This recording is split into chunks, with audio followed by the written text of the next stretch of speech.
अस्सलाम वालेकुम। आजकल आप लोगों ने देखा होगा जावेद अख्तर और मुफ्ती शमाइल नदवी के बीच एक मुनाजरा हुआ था। अब वो मुनाजरा जो है वो हर तरफ सोशल मीडिया पर वायरल है। वो यूट्यूब पे भी आप जाए तो उधर वो मुनाजरा नजर आता है।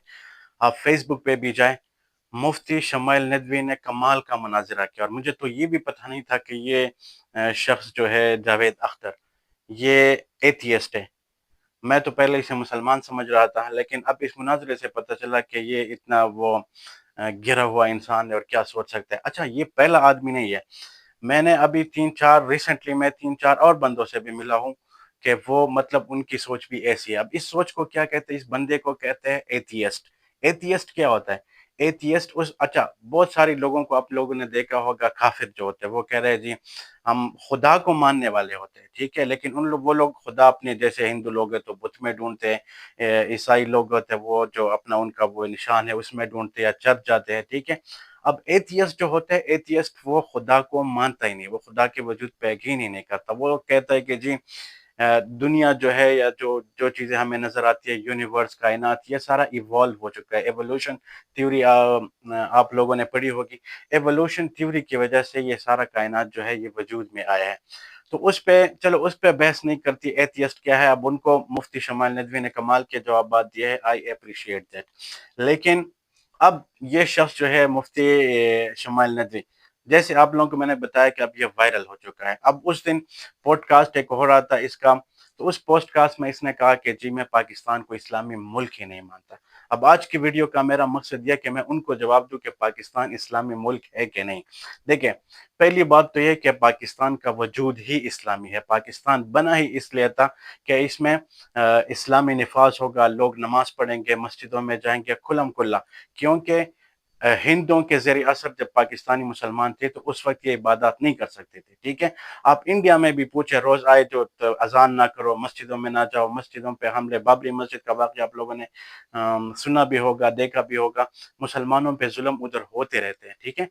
अब पाकिस्तान का जो मुतालिबा था ये कोई माशी पैकेज नहीं था कि जी हम कोई पाकिस्तान अलग से मुल्क बनाएं ताकि हमें लोग पैसे दें, कोई माशी पैकेज हमें मिले या कोई ज़मीन का टुकड़ा हमें मिले। पाकिस्तान का वजूद ही इसलिए हुआ था कि पाकिस्तान में इस्लामी निज़ाम होगा, लोग खुल्लम खुल्ला जो है इस्लामी तरीके के मुताबिक अपनी ज़िंदगी बसर करेंगे, नमाज़ पढ़ेंगे, कुरान की तिलावत करेंगे, इधर अज़ानें होंगी, इधर खुल्लम खुल्ला जो है वो इस्लामी निफ़ाज़ होगा। अच्छा, ये तो थी पहली बात। पाकिस्तान वजूद में आ गया, फिर पाकिस्तान का आइन बन गया। अब आए जज़्बात को छोड़ के आइन के बारे में बात करते हैं। आइन में क्या होता है? आइन का आर्टिकल नंबर 2, आर्टिकल 2 में क्या लिखा है? ये दुनिया के किसी आइन में नहीं होगा। दुनिया का कोई भी कानून होगा उसमें ये जो मैं आपको बताने वाला हूँ ये उनके कानून में नहीं होंगे। अच्छा, अब पाकिस्तान के आइन का आर्टिकल 2 क्या कहता है कि इस्लाम जो है ये पाकिस्तान का रियासती मजहब होगा, सरकारी मजहब जिसे कहते हैं। इस्लाम ये किसी मुल्क में नहीं होता, ठीक है? दूसरी चीज, आर्टिकल नंबर 227, 227, उसमें क्या लिखा है कि कुरान व सुन्नत के मुताबिक हर कानून बनेगा, कुरान व सुन्नत के खिलाफ कोई कानून नहीं बनेगा। तीसरी चीज, उसमें है इक़्तिदार आला, करारदादी मकासिद आप लोगों ने सुना होगा।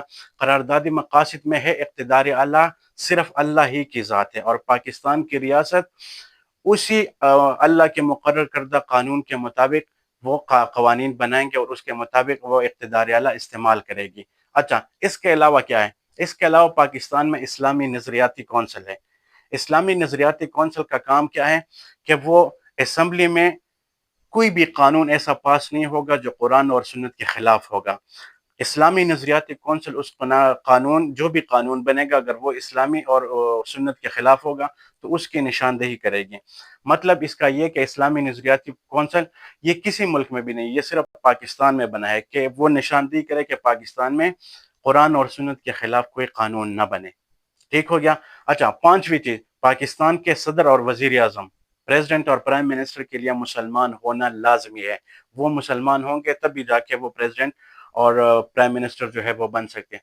तो ये तो थे इस्लामी वो आर्टिकल के आइन के रूल से जो मैंने आपको बता दिया कि आइन में पाकिस्तान इस्लामी है कि नहीं। अच्छा, अब पाकिस्तान में आगे गया है। पाकिस्तान में ज़कात उशर का निज़ाम है, आप ज़कात देंगे। پاکستان میں فیملی لاز موجود ہے اسلامی قوانین کے مطابق، پاکستان میں فیڈرل شریعت کورٹ موجود ہے جو شریعت کے مطابق فیصلے کرتی ہے، ٹھیک ہے؟ ایسے بہت ساری چیزیں ہیں۔ پاکستان میں آپ کھل کے نماز پڑھ سکتے ہیں، پاکستان میں آپ کھل کے قرآن پڑھ سکتے ہیں، پاکستان میں آپ کھل کے دین کی پرچار کر سکتے ہیں، پاکستان میں کھل کے آپ اذان دے سکتے ہیں، پاکستان میں کھل کے آپ عید منا سکتے ہیں جو اسلامی تہوار ہیں۔ اب کچھ لوگ یہی کہیں گے کہ جی پاکستان میں تو نہ عدالتوں میں آپ جاؤ تو نہ انصافی ہے، پاکستان میں آپ جاؤ تو جگہ جگہ کرپشن ہے۔ دیکھیں، اب انسان اگر کمزور ہو جائے، ٹھیک ہے، اب ریاست تو ہمارا اسلامی ہے، لیکن انسان کمزور ہو جائے تو اس سے آپ کے وہ مسلمانی والی شناخت جو ہے وہ ختم نہیں ہوتی، رہیں گے آپ مسلمان اور اسی اسلامی ریاست میں رہیں گے۔ اس کی مثال آپ ایسے لے سکتے ہیں کہ اگر کوئی ڈاکٹر درست کام نہ کرے، ڈاکٹر صحیح طریقے سے اپنی ڈیوٹی نہ کرے تو اس کی وجہ سے اسپتال تو بند نہیں ہوتا نا، یا تو اس ڈاکٹر کو نکالیں گے یا دوسرا ڈاکٹر لائیں گے، ٹھیک ہے؟ تو ہمارے کردار کمزور ہو سکتے، ہماری شناخت کمزور نہیں ہو سکتے۔ ہم مسلمان ہیں، پاکستان مسلمان ریاست ہے اور ہمیشہ انشاءاللہ مسلمان ریاست رہے گا۔ اب دیکھیں، اب ایسی باتیں جو ہے نا یہ آج کل فیس بک، یہ دیکھیں پہلے ہمارے بڑے کیا کرتے تھے کہ بڑوں نے ہمیں ایک اسلامی طریقہ سکھایا کہ آپ لوگوں نے نماز اس طرح پڑھنی ہے، قرآن اس طرح پڑھنا ہے، اس وقت آپ نے اسلامی روایات کے مطابق زندگی گزارنا، کہ ہم نے کس ٹائم کیا کرنا ہے۔ لیکن اب کیا ہوا، سوشل میڈیا کا دور ہے، ہر بندہ جو ہے وہ مفتی عالم بن گیا۔ پہلے کیا ہوتا تھا کہ لوگ دلائل سننے کے لیے اور کسی مسئلے کے بارے میں پوچھنے کے لیے مفتی اور علماء اکرام کے پاس جاتے ہیں۔ اب آج کل ہر بندہ جو ہے وہ عالم بن گیا، تو ایسا نہیں چلے گا، ٹھیک ہے؟ آپ لوگ دلائل کے لیے علماء کے پاس جائیں، مسائل کے لیے علماء کے پاس جائیں۔ دین کے بارے میں اب دیکھیں، دین کے بارے میں اب اپنی عقل جو ہے وہ یوز نہیں کر سکتے۔